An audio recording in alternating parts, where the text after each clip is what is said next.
بیٹوں کی شادی کرنے کا ماؤں کو کتنا شوق ہوتا ہے، اور ہونا بھی چاہیے۔ بہو لانے کا بھی بہت شوق ہوتا ہے، لیکن پھر جب وہ بہو گھر میں آتی ہے تو راتوں رات ایسا کیا بدل جاتا ہے کہ اس کا رہنا اتنا کھلنے لگتا ہے۔ اللہ کی بندی سب کچھ چھوڑ کے اپنا آپ کے پاس آ گئی ہے۔ میں جنرلائز نہیں کر رہی ہوں، نہ ہی آپ کو ہونے والی ساس سے ڈرا رہی ہوں۔ مسئلہ کچھ بھی نہیں ہوتا ہے، بس کچھ ساسیں اپنی بہوؤں سے یہ چاہتی ہے کہ جو کام ہم نے اپنی زندگی میں 30 سال لگا کے سیکھے وہ آپ 3 دن میں سیکھ جائیں۔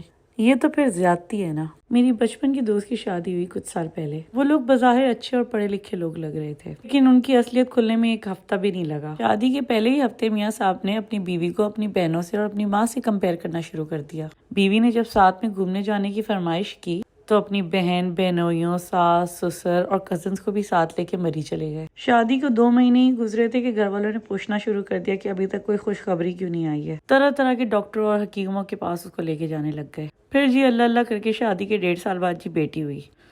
پھر 1 سال بعد ایک اور بیٹی دی اللہ تعالیٰ نے۔ دوسری بیٹی کو جب وہ ہاسپٹل سے گھر لے کر آئی تو گھر میں سوگ کا ماحول تھا، اور سوائے بچی کے باپ کے کوئی اس کو گود میں بھی نہیں اٹھا رہا تھا۔ پھر جب میری دوست کی امی اس سے ملنے کے لیے گھر گئی تو اس کی ساس نے بیٹھے بیٹھے ان سے کیا کہا۔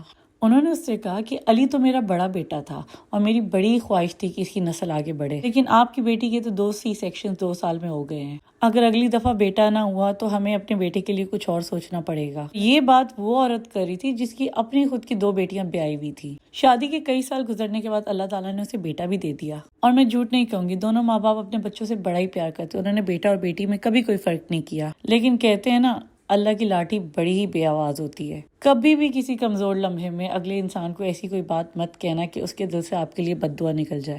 آپ نے کسی کی بیٹی کو اتنا تنگ کیا، اس کو اتنا ٹارچر کیا کہ اس کے دل سے آپ کے لیے بد دعا نکلی یا نہ نکلی، لیکن اللہ تو دیکھ رہا تھا نا۔ تو ہوا یوں، جو ان کی بڑی بیٹی تھی اس کی 3 بیٹیاں تھیں، اور چوتھی بیٹی ہونے پہ سسرال والوں نے اس بیچاری کا جینا محال کر دیا۔ اب اس سب میں غلطی نہ میری دوست کی تھی اور نہ ہی اس کی نند کی، غلطی تھی تو اس سسٹم کی، اس کلچر کی جس نے ہمارے گھروں کو تباہ کر دیا ہے۔ ارے بیٹا اور بیٹی تو اللہ تعالیٰ کی نعمت اور رحمت ہے، اور سمجھ تو مجھے عورتوں کی نہیں آتی۔